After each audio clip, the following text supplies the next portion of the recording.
السلام عليكم ورحمة الله وبركاته. إن الحمد لله حمدا كثيرا طيبا مباركا فيه، وصلى الله وسلم وبارك على نبينا محمد وعلى آله وأصحابه الفائزين برضا الله أجمعين. أما بعد. പ്രിയമുള്ള സഹോദരങ്ങളെ, സഹോദരിമാരെ, അള്ളാഹുവിൻ്റെ ദീന് പഠിക്കാൻ, മതം പഠിക്കാൻ, അത് ആഴത്തിൽ പഠിക്കാൻ ഈ ഒരു മസ്ജിദിൽ, പള്ളിയിൽ ഒരുമിച്ച് കൂടിയിട്ടുള്ളവരെ,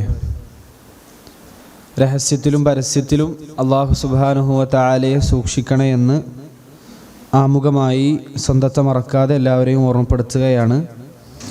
മാത്രമല്ല, മുഹമ്മദ് മുസ്തഫ സല്ലല്ലാഹു അലൈഹി വസല്ലം നമ്മളെ പഠിപ്പിച്ചിട്ടുണ്ട്, ദീന് പഠിക്കാൻ വേണ്ടി ഒരാൾ പുറപ്പെട്ടാൽ അവർക്ക് സ്വർഗത്തിലേക്കുള്ള വഴി അല്ലാഹു സുബ്ഹാനഹു വ തആല എളുപ്പമാക്കി കൊടുക്കുന്നതാണ്. മൻ സലക ത്വരീഖൻ, ആരെങ്കിലും ഒരു മാർഗത്തിൽ പ്രവേശിച്ചു, ആ മാർഗത്തിൻ്റെ പ്രത്യേകത യൽതമിസു ഫീഹി ഇൽമൻ, അവൻ ആ മാർഗത്തിൽ അള്ളാഹുവിൻ്റെ വിജ്ഞാനം, മതവിജ്ഞാനം തേടിയാണ് അവൻ പോകുന്നത് എങ്കിൽ സഹലല്ലാഹു ലഹു ബിഹി ത്വരീഖൻ ഇലൽ ജന്ന, സ്വർഗത്തിലേക്കുള്ള വഴി അള്ളാഹു എളുപ്പമാക്കി കൊടുക്കും. ആ ഒരു കൂട്ടത്തിൽ അള്ളാഹു എന്നെയും നിങ്ങളെയും ഉൾപ്പെടുത്തട്ടെ. നമ്മൾ വായിച്ചു കൊണ്ടിരിക്കുന്ന ഗ്രന്ഥം അബ്ദുറഹ്മാൻ നാസിർ സഅദി റഹ്മത്തുള്ളാഹി അലൈഹിയുടെ അൽ ഖവാഇദുൽ ഫിഖ്ഹിയ്യ എന്ന വിഷയത്തിലുള്ള ഇസ്ലാമിക കർമ്മശാസ്ത്രത്തിലെ പൊതുനിയമങ്ങൾ എന്ന വിഷയത്തിലുള്ള ഒരു മന്ദൂമയാണ്, ഒരു കവിതയാണ്. ഒരുപാട് വിജ്ഞാനങ്ങൾ നമ്മൾക്ക് ഈ ചെറിയ വരികളിലൂടെ അദ്ദേഹം പഠിപ്പിച്ചു തരുന്നുണ്ട്. അതിൽ ആദ്യത്തെ ഖാഇദ, ആദ്യത്തെ നിയമം നമ്മൾ പഠിച്ചു. നിയ്യത്താണ് അള്ളാഹു പരിഗണിക്കുക. അൽ ഉമൂറു ബി മഖാസിദിഹ, എല്ലാ കർമ്മങ്ങളും കാര്യങ്ങളും അതിൻ്റെ നിയ്യത്തനുസരിച്ചിട്ടാണ് അള്ളാഹു സ്വീകരിക്കുകയും അതിനെ തള്ളുകയും അതിൻ്റെ പരിഗണനയും അത് തള്ളലുമൊക്കെ നിയ്യത്തനുസരിച്ചിട്ടാണ്. രണ്ടാമത് നമ്മൾ പഠിച്ചത് ദീന് നിലകൊള്ളുന്നത് തന്നെ മസ്ലഹത്തുകൾ, മനുഷ്യർക്ക് ഉപകാരമുള്ള കാര്യങ്ങൾ അവർക്ക് ഉണ്ടാവുക, മഫ്സദത്തുകൾ അവരിൽ നിന്ന് തടയുക, മനുഷ്യർക്ക് ഉപദ്രവകരമാകുന്ന കാര്യങ്ങൾ അവരിൽ നിന്ന് തടുക്കുക, ഒഴിവാക്കുക എന്നുള്ളതാണ് ദീനിൻ്റെ അടിസ്ഥാനം. അദ്ദീനു മബ്നിയുൻ അലൽ മസാലിഹി ഫി ജൽബിഹ വദ്ദർഇ ലിൽ മഫാസിദി എന്ന് നമ്മൾ പഠിച്ചു. അതുമായി ബന്ധപ്പെട്ട് തന്നെയാണ് അടുത്ത രണ്ട് കവിതകളും അദ്ദേഹം ചൊല്ലിയത്. രണ്ട് മസ്ലഹത്തുകൾ ഒപ്പം വന്നാൽ അതിലേറ്റവും അഫ്ളലായതിനെ, ശ്രേഷ്ഠമായതിനെ മുന്തിക്കണം എന്നാണ് നമ്മൾ കഴിഞ്ഞ ക്ലാസ്സിൽ പഠിച്ചത്. ഇന്ന് നമ്മൾ ഈ കവിതയിലെ 14-ാമത്തെ വരിയാണ് പഠിക്കാൻ ഉദ്ദേശിക്കുന്നത്. അള്ളാഹു തൗഫീഖ് ചെയ്യുമാറാകട്ടെ. വളിദ്ദുഹു തസാഹുമുൽ മഫാസിദി യുർതകബുൽ അദ്നാ മിനൽ മഫാസിദി. വളിദ്ദുഹു, അതിന് നേർ വിപരീതമാണ്. ഏതിന് നേർ വിപരീതമാണ്? നമ്മൾ നേരത്തെ പറഞ്ഞ പോലെ, കുറച്ചു മുമ്പ് പറഞ്ഞു, മസ്ലഹത്തുകൾ ഒരുമിച്ച് വന്നാൽ അതിലേറ്റവും ഉന്നതമായതിനെ മുന്തിക്കണം. നമ്മൾ പറഞ്ഞു വാജിബായ ഒരു കർമ്മമുണ്ട്, സുന്നത്തായ ഒരു കർമ്മമുണ്ട്. അങ്ങനെയാണെങ്കിൽ വാജിബിനെ മുന്തിക്കണം. സുന്നത്തല്ല അവിടെ ചെയ്യേണ്ടത്, അപ്പോൾ വാജിബിനെയാണ് മുന്തിക്കേണ്ടത്. അതിൽ നമ്മൾ ചില ഘടകങ്ങൾ, മുൻഗണനാക്രമങ്ങളൊക്കെ കഴിഞ്ഞ ക്ലാസ്സിൽ സൂചിപ്പിച്ചിരുന്നു. അപ്പോൾ അതിന് നേർ വിപരീതമായൊരു കാര്യമാണ് തസാഹുമുൽ മഫാസിദി. രണ്ട് മഫ്സദത്തുകൾ ചെയ്യാൻ ഒരു മനുഷ്യൻ നിർബന്ധിക്കപ്പെടുന്ന ഒരവസ്ഥ. മഫ്സദത്തുകൾ ഒരിക്കലും ചെയ്യാൻ പാടില്ല. ഹറാമുകളോ മക്രൂഹുകളോ നമ്മളിൽ നിന്നുണ്ടാകാൻ പാടില്ല. ഒരു നിർബന്ധ സാഹചര്യം വന്നാൽ രണ്ട് തെറ്റ് ചെയ്യണം. അതിലെന്ത് ചെയ്യും? ഏതെങ്കിലും ഒന്ന് ചെയ്യണം, ചെയ്തേ പറ്റൂ എന്നൊരവസ്ഥയിൽ, അല്ലെങ്കിൽ പ്രശ്നമാവുന്നുള്ള അവസ്ഥയിൽ ഒരു മനുഷ്യൻ പെട്ടുപോയാൽ എന്ത് ചെയ്യും? അപ്പോൾ യുർതകബുൽ അദ്ന, അതിലേറ്റവും താഴ്ന്നതിന്, അദ്ന എന്ന് പറഞ്ഞാൽ താഴ്ന്നത്, അതിന് അവൻ പ്രവർത്തിക്കുക. മിനൽ മഫാസിദി, മഫ്സദത്തുകളുടെ കൂട്ടത്തിൽ ഏറ്റവും താഴ്ന്നതിനെ പ്രവർത്തിക്കുക എന്നുള്ളതാണ്. ഇതിന് സാധാരണ ഉദാഹരണം പറയാറുള്ളൊരു കഥ, ഖദർ നബി അലൈഹി സ്വലാത്തു വസ്സലാം, അദ്ദേഹം പ്രവാചകനാണെന്നുള്ള അഭിപ്രായ പ്രകാരം മൂസാ നബി അലൈഹി സ്വലാത്തു വസ്സലാമിൻ്റെ കൂടെ ഒരു കപ്പലിൽ പ്രവേശിക്കുന്ന ഒരു കഥ സൂറത്തു കഹ്ഫിൽ നമ്മൾ വെള്ളിയാഴ്ചകളിൽ ഓതാറുണ്ട്.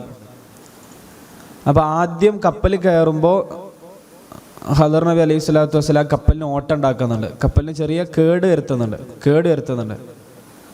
അപ്പോൾ മൂസാ നബി അലൈഹി സ്വലാത്തു വസ്സലാമിന് അത്ഭുതമായിട്ട് ചോദിക്കുകയാണ്, അതെന്താണ് അങ്ങനെ പാടില്ലല്ലോ, ചോദിക്കരുതെന്ന് മുമ്പ് പറഞ്ഞിരുന്നു, ചോദിച്ചു പോവുകയാണ്. പ്രതീക്ഷിക്കാത്തൊരു കാര്യമാണല്ലോ ചെയ്യുന്നത്. അപ്പോൾ ആദ്യം അതിൻ്റെ ഒരു ലക്ഷ്യം, അല്ലെങ്കിൽ അതുകൊണ്ട് അദ്ദേഹം ലക്ഷ്യം വെച്ചത് പറഞ്ഞു കൊടുക്കുന്നില്ല. പിന്നീട് മൂസാ നബി അദ്ദേഹം പിരിയുന്ന സമയത്താണ് ആ കപ്പലുമായി ബന്ധപ്പെട്ട കാര്യം പറഞ്ഞു കൊടുക്കുന്നത്. അവിടെ ഒരു ദുഷ്ടനായ രാജാവുണ്ട്. ആ രാജാവ് ഈ കപ്പലുകൾ, പാവപ്പെട്ടവരുടെ കപ്പലുകൾ പിടിക്കാൻ നിൽക്കുകയാണ്. അതുകൊണ്ട് തന്നെ എന്തെങ്കിലും കുറവുണ്ടെങ്കിൽ, ന്യൂനത ഉണ്ടെങ്കിൽ ഇത് ഒഴിവാക്കി വിടും. അപ്പോൾ രണ്ട് മഫ്സദത്തുകളൊപ്പം വന്നു. ഒന്നെങ്കിൽ രാജാവിൻ്റെ അടുത്ത് ആ കപ്പൽ കൊടുക്കേണ്ടി വരും, അതൊരു വലിയ മഫ്സദത്താണ്. അല്ലെങ്കിൽ പിന്നെ ഈ കപ്പലിനൊരു ന്യൂനത ഉണ്ടാക്കുക എന്നുള്ളതും കപ്പലിന് കേട് തന്നെയാണ്. അപ്പം അതിലേറ്റവും ചെറുതെടുത്തു അദ്ദേഹം, എന്നിട്ട് വലുതിനെ തടഞ്ഞു എന്നാണ് പൊതുവെ ഈ ഒരു കായികക്കൊക്കെ ഉദാഹരണം പറയാറുള്ളത്. എന്തായാലും ഇതുമായി ബന്ധപ്പെട്ട് ഒന്നാമത് എന്താണ് മഫ്സദത്ത് എന്ന് പറഞ്ഞാൽ മസ്ലഹത്ത് എന്താണോ അതിന് നേർ ഓപ്പോസിറ്റ്, നേർ വിപരീതം, ലിദ്ദുൽ മസ്ലഹത്താണ് മഫ്സദത്ത് ഭാഷയിൽ. നമ്മുടെ ഭാഷയിൽ, ഫിഖഹിൻ്റെ ഭാഷയിൽ മഫ്സദത്ത് എന്ന് പറയുമ്പോൾ നമ്മൾ ആദ്യം പഠിച്ച ളറൂറാത്തുൽ ഖംസ് ഉണ്ട്. നമ്മളുടെ മതം, നമ്മളുടെ ശരീരം, നമ്മളുടെ ബുദ്ധി, നമ്മളുടെ പരമ്പര, അങ്ങനെ നമ്മൾ എണ്ണിയ 5 കാര്യങ്ങളുണ്ടല്ലോ. ഈ 5 കാര്യങ്ങൾ അതിന് ദോഷം വരുത്തുന്ന, അതിൽ വീഴ്ച വരുത്തുന്ന എന്തെങ്കിലും ഒരു ഉപദ്രവം, അതിനാണ് മഫ്സദത്ത് എന്ന് പറയാം. അത് 2 രൂപത്തിലാണ് ഉണ്ടാവുക. ഒന്നെങ്കിൽ ഹറാമായിരിക്കും, അല്ലെങ്കിൽ മക്രൂഹ് ആയിരിക്കും. ഹറാം എന്ന് പറഞ്ഞാൽ അത് ചെയ്യാൻ ഒരിക്കലും പാടില്ല, ഒരിക്കലും ഹറാമുകൾ ചെയ്യരുത്. ഹറാമുകൾ നമ്മുടെ ജീവിതത്തിൽ വന്നു പോയാൽ നമ്മൾ നശിച്ചു എന്ന് കൂട്ടിയാൽ മതി. ഞാൻ ഇൻഷാ അല്ലാഹ് അതിലേക്ക് വരാം. 2 മക്രൂഹുകളാണ്. മക്രൂഹാത്ത് എന്ന് പറഞ്ഞാൽ അത് ചെയ്താൽ ശിക്ഷ കിട്ടുകയില്ല, പക്ഷേ ഒഴിവാക്കിയ കൂലിട്ടു, അങ്ങനത്തെ കാര്യങ്ങളുണ്ടാവും മക്രൂഹുകൾ. അത് ശറഇൻ്റെ ഒരു വിഭജനമാണ്. അത് ഒഴിവാക്കിയ കൂലുണ്ട്, പക്ഷെ ചെയ്താൽ പിന്നെ കുറ്റം കിട്ടൂല, ശിക്ഷ കിട്ടൂല, ശിക്ഷക്ക് അർഹനല്ല എന്ന് പറയുന്നതാണ് മക്രൂഹാത്ത്. 2 ഒഴിവാക്കേണ്ട തന്നെയാണ്. ഈ മഫ്സദത്തുകളൊന്നും ചെയ്യരുത് എന്നുള്ളതാണ് ദീനിൻ്റെ അടിസ്ഥാനം. ഒരു മനുഷ്യൻ ഏതെങ്കിലും ഒന്ന് ചെയ്യുന്നതിലേക്ക്, ഇപ്പം എന്തെങ്കിലും ഒരു മക്രൂഹായ കാര്യം ചെയ്യുന്നതിലേക്ക് നിർബന്ധിതനായാൽ ആ സന്ദർഭമാണ് പിന്നെ ഉള്ളത്. ഇനി 2 ഹറാമുകൾ എതിരായി എന്ന് വിചാരിക്കുക. അപ്പം മഫ്സദത്തുകൾ എതിരായി വരിക എന്ന് പറഞ്ഞാൽ നിങ്ങൾ ശ്രദ്ധിച്ചിരിക്കുക, 2 മഫ്സദത്തുകൾ എതിരായി, അതായത് 2 ഹറാമുണ്ട്, അതിലേതെങ്കിലും ഒന്ന് ചെയ്യണം. 2 ഹറാമാണ്. ശരിക്കും ഹറാമുകൾ ചെയ്യുന്നത് ഒരിക്കലും നമ്മുടെ ജീവിതത്തിൽ ഉണ്ടാകാൻ പാടില്ല. ഞാൻ അതിൻ്റെ ഒരു ആത്മീയമായ വശം കൂടിയും പറയാണ്, എന്നിട്ട് നമുക്ക് ഇതിൻ്റെ കർമ്മശാസ്ത്ര വശത്തിലേക്ക് പോകാം. അല്ലെങ്കിൽ ഫിഖ് പഠിച്ച് ഫാസിഖാവ് എന്ന് പറയുന്ന ഒരവസ്ഥ ഉണ്ടായിരുന്നല്ലോ, നമുക്ക് ഫിഖ് പഠിച്ച് കടന്നു വരുന്നല്ലോ. അപ്പം ഇതിൻ്റെ ഒരു ആത്മീയമായ വശം, ഹറാമുകൾ നമ്മുടെ ജീവിതത്തിൽ ചെറുതെങ്കിലും വന്നാൽ അത് നമ്മുടെ ജീവിതത്തെ സാരമായി ബാധിക്കും. ഒരു ഹറാമായ കാഴ്ച, അതിപ്പോൾ ആരാ കാണാത്തത്, അതിപ്പോൾ ആരാ കേൾക്കാത്തത്? നമ്മളെല്ലാവരും ഫേസ്ബുക്ക് ഉപയോഗിക്കുന്നവരാണ്, നമ്മളെല്ലാവരും ഇൻസ്റ്റാഗ്രാം ഉപയോഗിക്കുന്നവരാണ്, നമ്മളെല്ലാവരും ഈ രൂപത്തിലുള്ള സോഷ്യൽ മീഡിയ പ്ലാറ്റ്ഫോമുകളിലൊക്കെ കയറി നമ്മളിതൊക്കെ ഉപയോഗിക്കുന്നവരാണ്. അപ്പോൾ ആരാണിത് കാണാത്തത്, ആരാണിത് കേൾക്കാത്തത്? ഇതിപ്പോൾ ഈ കാലത്തൊക്കെ സംഗീതം കേൾക്കാത്തവരുണ്ടാവുമോ? ഈ പണ്ടൊക്കെ നമ്മൾ അയ്യേ എന്നൊക്കെ പറഞ്ഞിരുന്ന കാര്യങ്ങൾ, ലജ്ജയോടെ കണ്ടിരുന്ന കാര്യങ്ങൾ, അതൊക്കെ വളരെ നിസ്സാരമായി നമ്മൾ കാണുന്നുണ്ടെങ്കിൽ ഒന്ന് നമ്മുടെ പിന്നെ അറിവിനെ ബാധിക്കും, നമുക്ക് അറിവ് കിട്ടൂല, ഇൽമ് കിട്ടൂല. ഹറാമ് ചെയ്യുന്ന ഒരു വ്യക്തിയുടെ ജീവിതത്തിൽ ഇൽമ് ഒരു സമയം പഠിക്കാൻ പറ്റിയേക്കും, പക്ഷെ അത് മറന്നുപോകും. അറിവ് പഠനത്തെ ബാധിക്കും, മതപഠനത്തെയും മറ്റു പഠനങ്ങളൊക്കെ അറിവിനെ ബാധിക്കും. നമ്മുടെ ഒരു ഹറാമ് ചെറുതായി വന്നാൽ പോലും, എൻ്റെ മക്കൾ പ്രത്യേകം ശ്രദ്ധിക്കുക, ഇതിൽ ദർസിൽ പഠിക്കുന്ന കുട്ടികളുണ്ടാവും, എന്തെങ്കിലും ഒരു ഹറാം, അള്ളാഹു നമ്മളെ ഹറാമുകളിൽ നിന്ന് രക്ഷിക്കട്ടെ, ചെറുതാകട്ടെ വലുതാകട്ടെ, അള്ളാഹ് ചെറുതാണോ വലുതാണോ എന്നല്ല നോക്കേണ്ടത്, ആരെയാണ് ധിക്കരിക്കുന്നതെന്നാണ് നോക്കേണ്ടതെന്നാണ് ഉലമാക്കൾ പറയാം. ആരെയാണ് നമ്മൾ ധിക്കരിക്കുന്നത് ഹറാമിലൂടെ? അള്ളാഹുവിനെയാണ്. അപ്പോൾ ഒരു കാഴ്ച പോലും നമ്മളുടെ ഹൃദയത്തെ ബാധിക്കും, നമ്മളുടെ അറിവിനെ ബാധിക്കും. മഹാനായ ഇമാം ഷാഫിഈ റഹ്മത്തുള്ളാഹി അലൈഹി അദ്ദേഹത്തിൻ്റെ ഉസ്താദ് വക്കീഇനോട് പരാതി പറഞ്ഞത്, എനിക്ക് മനപ്പാടാക്കാൻ കഴിയണില്ല. ഇമാം ഷാഫി റഹ്മത്തുള്ളാഹി അലൈഹി എന്ന് പറയുന്ന അദ്ദേഹത്തെക്കുറിച്ച് നമ്മൾ അദ്ദേഹത്തെക്കുറിച്ച് കേട്ടിട്ടുള്ളത്, അദ്ദേഹം 7-ാം വയസ്സിലോ 9-ാം വയസ്സിലോ ഖുർആൻ പൂർണ്ണമായി മനപ്പാടമാക്കുകയും ഇമാം മാലിക്കിൻ്റെ മുവത്ത പൂർണ്ണമായി മനപ്പാടാക്കുകയും അങ്ങനെ ഒരുപാട് എത്രയോ ലക്ഷം ഹദീസുകൾ മനപ്പാടമുള്ള ഇമാം ഷാഫി റഹ്മത്തുള്ളാഹി അലൈഹി പറയാണ്, എനിക്ക് മനപ്പാടാക്കാൻ കഴിയണില്ല എന്ന് ഉസ്താദിനോട് പഠിക്കുന്ന കാലത്ത് പരാതി പറഞ്ഞപ്പോൾ വക്കീഅ് മറുപടി പറഞ്ഞത്, നിങ്ങൾ എന്ത് ചെയ്യണം, തെറ്റുകൾ ഒഴിവാക്കണം. കാരണം അള്ളാഹുവിൻ്റെ ഒരു പ്രകാശമാണല്ലോ അറിവ്. ഒരു തെറ്റ് ചെയ്യുന്ന ആളുടെ ഹൃദയത്തിൽ അള്ളാഹു ഈ പ്രകാശം ഇട്ട് കൊടുക്കൂല. ഇങ്ങനെ ഒന്നാമത്തെ കേട് ഇതാണ്, അറിവ് നഷ്ടപ്പെടും, റിസ്ക് കുറയും. ഹറാമുകൾ ചെയ്താൽ റിസ്ക്കുകളിൽ പ്രശ്നം ഉണ്ടാകും. ഹറാമുകൾ ചെയ്താൽ നമ്മൾ അറിയാതെ നമ്മുടെ ആയുസിൻ്റെ ബറക്കത്ത് നഷ്ടപ്പെടും, നമ്മുടെ സമയത്തിൻ്റെ മൂല്യം നഷ്ടപ്പെടും, നമ്മളൊരു ഒന്നിനും കൊള്ളാത്ത ആളായിത്തീരും. ഇതൊന്നും നമ്മൾ അറിയാതെ നമ്മുടെ മനസ്സിൻ്റെ ഉള്ളിൽ സംഭവിച്ച് നമ്മളൊരു കറുത്ത കുത്തുകൾ വീണ് പിന്നെ എന്ത് വാള് കേട്ടാലും എന്ത് ഖുത്ബ കേട്ടാലും എന്ത് ക്ലാസ് കേട്ടാലും നമുക്കൊരു പ്രയോജനം ഉണ്ടാകില്ല. നമ്മൾ അതിൻ്റെ ഏതെങ്കിലും ഒരു വശം എടുക്കുള്ളൂ. നമ്മളിത് എത്ര കേട്ടതാണ്, നമ്മളിത് എത്ര കണ്ടതാണ് എന്നതിനപ്പുറം നമുക്കൊന്ന് കരയാനോ അള്ളാൻ്റെ മുമ്പിൽ പൊട്ടിക്കരയാനോ സുജൂദിലൊരു ഖുശൂ കിട്ടാനോ നിസ്കാരത്തിലൊരു ഭയഭക്തി കിട്ടാനോ ഒന്നും ക്ലാസ്സുകളൊന്നും ഉപകരിക്കില്ല. അത് നമ്മളെ കാത്തുരക്ഷിക്കട്ടെ. അപ്പോൾ ഹറാമുകൾ ഒരിക്കലും നമ്മുടെ ജീവിതത്തിൽ ഉണ്ടാകരുത് എന്നുള്ളതാണ്. ഇനി 2 ഹറാമുകൾ നമ്മുടെ ആ ഒരു ഇടക്ക് മനുഷ്യൻ പെട്ടുപോയാൽ എന്ത് ചെയ്യും എന്നുള്ളതാണ്. 2 ഹറാമുണ്ട്. അപ്പോൾ അതിൽ ഏറ്റവും ചെറുത് എടുക്കണം എന്നാണല്ലോ. അതിലൊന്ന്, ഒരാൾക്ക് ഒന്നെങ്കിൽ ഒരു പെണ്ണിനെ വ്യഭിചരിക്കണം, അയാളൊരു പെട്ട സാഹചര്യമാണ്. ഒന്ന് ചിലപ്പോൾ അയാൾ നിർബന്ധിക്കുന്നതാകാം, അല്ലെങ്കിൽ അയാൾ സ്വയംഭോഗം ചെയ്യണം. ഇത് രണ്ടിലേതെങ്കിലും ഒന്നിൽ അയാൾ പെട്ടുപോയി. അതൊരിക്കലും നമ്മളതിനെ എന്തായി കാണരുത്, ഇതൊരു വഴിയാണ്. ഞാനിത് ഉദാഹരണം പറയുമ്പോഴും ഞാനത് കുറച്ചുകൂടി നിങ്ങൾ സൂക്ഷിക്കണം.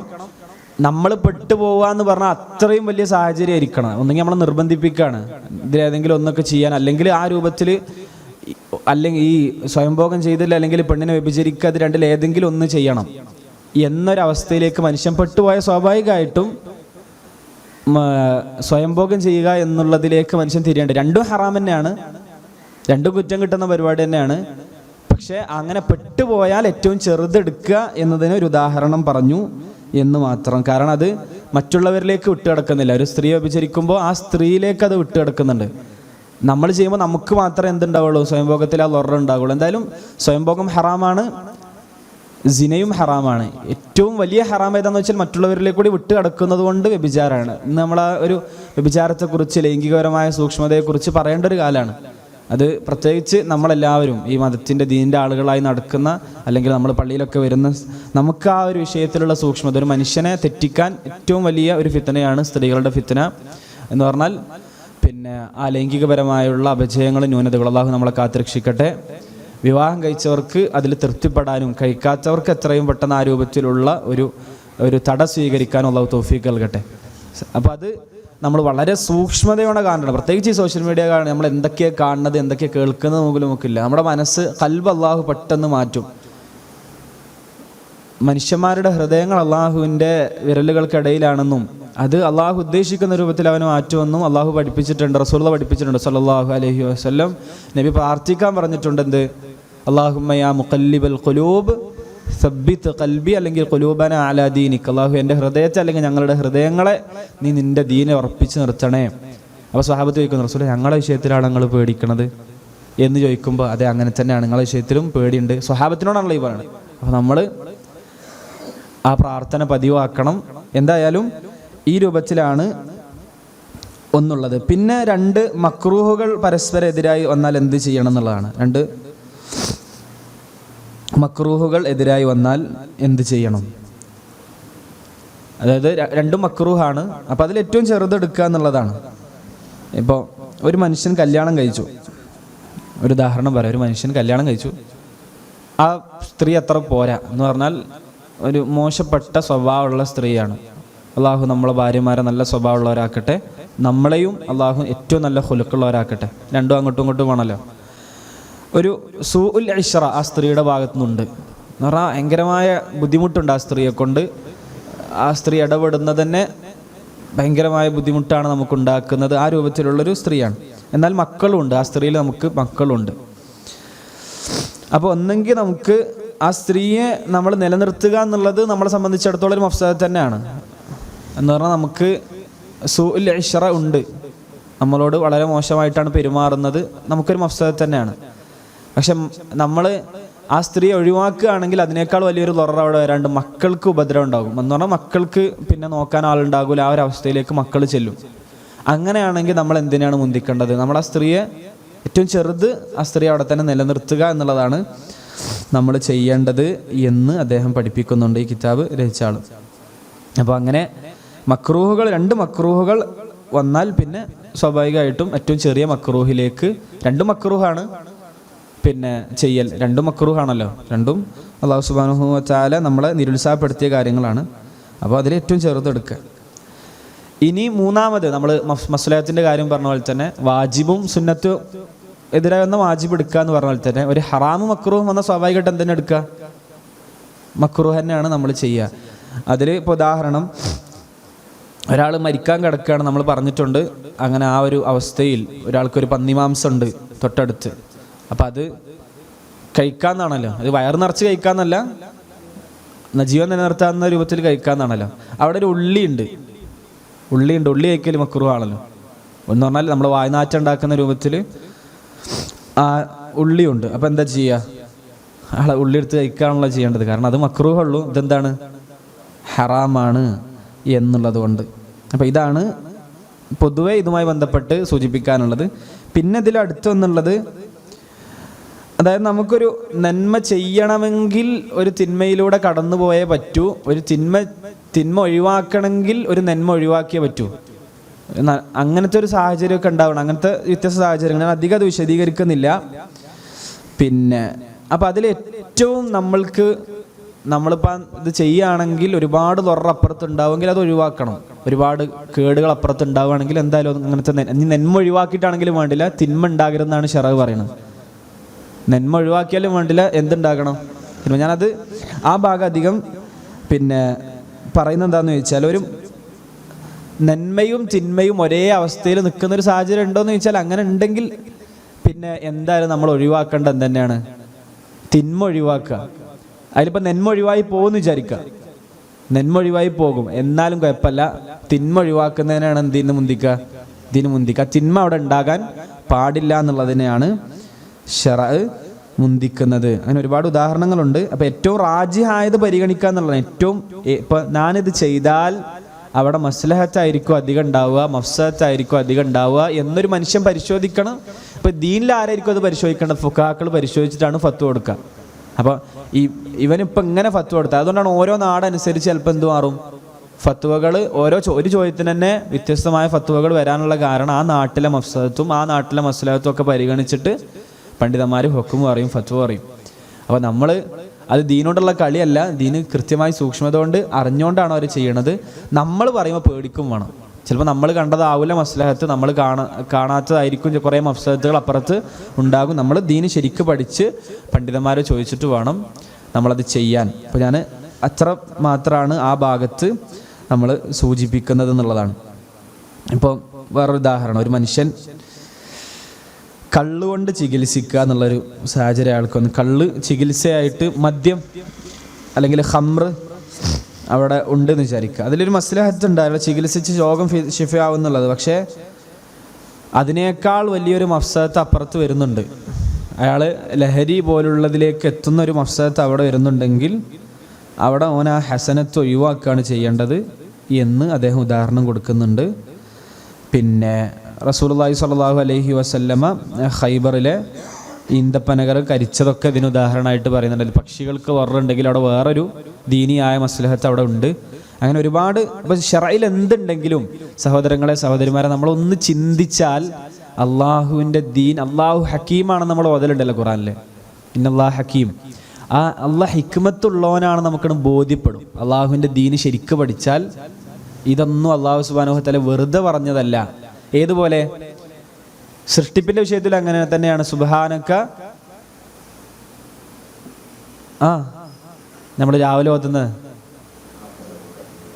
മാ ഖലഖ്ത ഹാദാ ബാത്തില, അള്ളാഹുവേ നീ ഇതൊന്നും എന്തല്ല വെറുതെ ഒരർത്ഥമല്ലാതെ സൃഷ്ടിച്ചതല്ല, ബാത്തിലായി സൃഷ്ടിച്ചതല്ല. അള്ളാഹ് എന്തിനും എല്ലാത്തിനും ഒരു അർത്ഥമുണ്ട്. എല്ലാത്തിനും അള്ളാഹുവിൻ്റെ അടുക്കൽ ഒരു ഹക്കോട് കൂടിയാണ് അള്ളാഹു എല്ലാത്തിനെയും പഠിച്ചിട്ടുള്ളത്. എല്ലാവർക്കും അള്ളാഹു അജല് നിശ്ചയിച്ചിട്ടുള്ളതും അങ്ങനെ ഹക്കോട് കൂടി തന്നെയാണ്. ഇതാണ് ഈ ഖായിദ. ഇത് ചെറിയൊരു ഖായിദയാണ്. ഇനി നമ്മൾ അടുത്തതിലേക്ക് ഇൻഷാ അള്ളാഹ് അടുത്ത ക്ലാസ്സിൽ പോകും. അടുത്തൊരു ഖായിദയിലേക്ക് നമ്മൾ അടുത്ത ക്ലാസ്സിൽ പോകും. അപ്പോൾ ഇതുവരെ നമ്മൾ പറഞ്ഞത് ഈ 2 ഖായിദകളോട് അവസാനിക്കും. നിയ്യത്തുമായി ബന്ധപ്പെട്ടതും ഇതൊക്കെ ശറഅ് പരിഗണിക്കും. നിയ്യത്തുമായി ബന്ധപ്പെട്ടതും അടുത്തത് മസ്ലഹത്ത് മഫ്സദത്ത് എന്നുള്ളൊരു ഭാഗവുമായി ബന്ധപ്പെട്ട് ഇതൊക്കെ പരിഗണിച്ചിട്ടാണ് നമ്മുടെ കർമ്മശാസ്ത്രം നിലകൊള്ളുന്നത്. ഇതൊക്കെ നമ്മുടെ കർമ്മശാസ്ത്രത്തിലെ നിയമങ്ങളിലുണ്ട് എന്നുള്ളതാണ്. അടുത്തത് ഒരു പ്രധാനപ്പെട്ട ഖായിദയാണ്. ദീനിൽ നമ്മൾ പൊതുവെ കാണുന്ന ഒരു അൽ ഖായിദ അൽ കുബ്ര, വലിയ ഖായിദകൾ എന്ന് പറഞ്ഞ് എണ്ണുന്ന പൊതു നിയമങ്ങളുണ്ട്. വലിയ ഖായിദകൾ, അതാണ് അൽ ഖായിദ അൽ കുബ്ര. അതിൽ പെട്ടൊരു ഖായിദയാണ് അടുത്തത്. ഇതൊക്കെ വലിയ ഖായിദകൾ തന്നെയാണ്. അള്ളാഹു സുബ്ഹാനഹു വ തആല ദീന് പഠിക്കാൻ നമ്മൾക്ക് തൗഫീഖ് നൽകട്ടെ. ഞാൻ ആ നേരത്തെ പറഞ്ഞ ഹറാമിൻ്റെ വിഷയം ഒന്നുകൂടി സൂചിപ്പിക്കുകയാണ്. ഏകദേശം 40ഓളം ഒരാളൊരു മഅസിയത്ത് ചെയ്താൽ, തെറ്റ് ചെയ്താൽ 40ലധികം അയാളെ ബാധിക്കുന്ന ഉപദ്രവങ്ങൾ മഹാനായ ഇബ്നുൽ ഖയ്യിം റഹ്മത്തുള്ളാഹി അലൈഹി തൻ്റെ അദ്ദാഉ വദ്ദവാ എന്ന് പറയുന്ന ഒരു ഗ്രന്ഥത്തിൽ രേഖപ്പെടുത്തുന്നുണ്ട്. ആ ഗ്രന്ഥത്തിൻ്റെ പേര് രോഗവും മരുന്നും എന്നാണ്. രോഗവും അതിനുള്ള ഔഷധവും, അദ്ദാഉ വദ്ദവാ. ആ ഒരു ഗ്രന്ഥം രചിക്കാനുള്ള കാരണം തന്നെ ഒരു മനുഷ്യൻ, നമുക്ക് ആ ചോദ്യം വളരെ പ്രധാനപ്പെട്ട ആയതുകൊണ്ടാണ് ഞാനത് അവിടെ സൂചിപ്പിച്ച് അവസാനിപ്പിക്കുകയാണ്. ഒരു മനുഷ്യൻ ഇബ്നുൽ ഖയ്യിം റഹ്മത്തുള്ളാഹി അലൈഹിയുടെ അടുത്ത് വന്നിട്ട് പറഞ്ഞു, കത്ത് എഴുതി കൊടുക്കുക എന്നാണ് എൻ്റെ ഓർമ്മ. പിന്നെ എനിക്കൊരു തെറ്റ് ഒഴിവാക്കാൻ പറ്റണില്ല. അദ്ദേഹം പ്രണയത്തിൽ കുടുങ്ങിയതോ ഇഷ്കുമായി ബന്ധപ്പെട്ട അല്ലെങ്കിൽ ലൈംഗികപരമായി ബന്ധപ്പെട്ട ഒരു പ്രശ്നമാണ്. അദ്ദേഹത്തിന് അത് ഒഴിവാക്കാൻ കഴിയണില്ല. അത് ഹിജ്റ 700കളിലാണ്. നമ്മളത് കഴിഞ്ഞ് 500 കൊല്ലം കഴിഞ്ഞു. എനിക്കത് ഒഴിവാക്കാൻ കഴിയണില്ല. എങ്ങനെ നോക്കിയിട്ടും ഞാൻ പല മാർഗങ്ങൾ സ്വീകരിച്ചിട്ടും അത് ഒഴിവാക്കാൻ പറ്റണില്ല. എനിക്കെന്തെങ്കിലും അതിനൊരു മരുന്നുണ്ടോ, അല്ലെങ്കിൽ ആ രൂപത്തിൽ അതിനെ ചികിത്സിക്കാൻ പറ്റുമോ, അത് മാറിക്കിട്ടുമോ? ഒരു തെറ്റിൽ കുടുങ്ങിപ്പോയി, ഇനി അത് എങ്ങനെയെങ്കിലും അത് ഒഴിവാക്കാൻ പറ്റുമോ എന്നുള്ള ഒരു അഡിക്ഷൻ ലെവലിലേക്ക് അയാൾ എത്തിയപ്പോൾ ഇബ്നുൽ ഖയ്യിം റഹ്മത്തുള്ളാഹിയിലേക്ക് കത്തെഴുതി. അപ്പോൾ അദ്ദേഹം മരുന്നുണ്ട്, ഏത് രോഗത്തിനും എന്തുണ്ട്, മരുന്നുണ്ട്. നിരുത്സാഹപ്പെടുത്തല്ല, അണക്കൊന്നും തൗബല്ല, ഇനി ഞാൻ കുടുങ്ങിപ്പോയി എന്നുള്ളതല്ല, നിരുത്സാഹപ്പെടുത്തല്ല. എന്നിട്ട് ആ കിതാബിൽ അദ്ദേഹം ഒരാളൊരു തെറ്റ് ചെയ്താൽ എന്തൊക്കെയാണ് ഈ ഭൂമി ലോകത്ത് സംഭവിക്കുക, ആ മനുഷ്യൻ്റെ ജീവിതത്തിൽ എന്തൊക്കെയാണ് സംഭവിക്കുക, നമുക്കറിയുന്നതും നമ്മൾ ചിന്തിക്കാത്തതുമായ ഒരുപാട് ഉപദ്രവങ്ങൾ നമ്മുടെ ജീവിതത്തിൽ ഉണ്ടാകും ഒരു ഹറാമ് വന്നാൽ എന്ന് സൂചിപ്പിച്ചുകൊണ്ട് ഇബ്നുൽ ഖയ്യിം റഹ്മത്തുള്ളാഹി ഒരുപാട് കാര്യങ്ങൾ വളരെ വിശദമായി ഖുറാനും ഹദീസും വെച്ച് ഇങ്ങനെ ഓരോ ഖുറാൻ്റെ ആയത്ത് ഹദീസ് സലഫുകളിൽ നിന്നുള്ള ഉദ്ധരണികളൊക്കെ വെച്ച് അദ്ദേഹം ഇങ്ങനെ എഴുതുകയാണ്. അപ്പോൾ നമ്മുടെ തെറ്റ് നമ്മുടെ ജീവിതത്തെ ബാധിക്കുക തന്നെ ചെയ്യും. അതുകൊണ്ട് പരമാവധി ഈ രൂപത്തിലുള്ള റസൂലുള്ളാഹി സ്വല്ലല്ലാഹു അലൈഹി വസല്ലം പഠിപ്പിച്ചതാണ് ഇതിൻ്റെയൊക്കെ അടിസ്ഥാനം. എന്താണ് അടിസ്ഥാനം? മാ അമർത്തുക്കും ബിഹി, ഞാൻ നിങ്ങളോട് എന്ത് കൽപ്പിച്ചോ, ഫഫ്അലു മിൻഹു മസ്തത്അതു, നിങ്ങളതിൽ നിന്ന് നിങ്ങൾക്കാവുന്നത് കഴിയുന്നത്ര നിങ്ങൾ ചെയ്യണം. വമാ നഹൈതുക്കും അൻഹു ഫജ്തനിബു, ഞാൻ നിങ്ങളോട് എന്തെങ്കിലും നിരോധിച്ചാൽ നിങ്ങളത് ഒഴിവാക്കണം, ഒഴിവാക്കണം. അതിൽ പിന്നെ കഴിവിൻ്റെ പ്രശ്നമല്ല, ഒഴിവാക്കണം, തെറ്റുകൾ ഒഴിവാക്കണം. ഇനി ഹറാമില്ലാത്ത ഒരാളുടെ ജീവിതത്തിൽ ഭയങ്കരമായ മധുരം അയാൾക്ക് കിട്ടും, ഒരു ആസ്വാദനം കിട്ടും.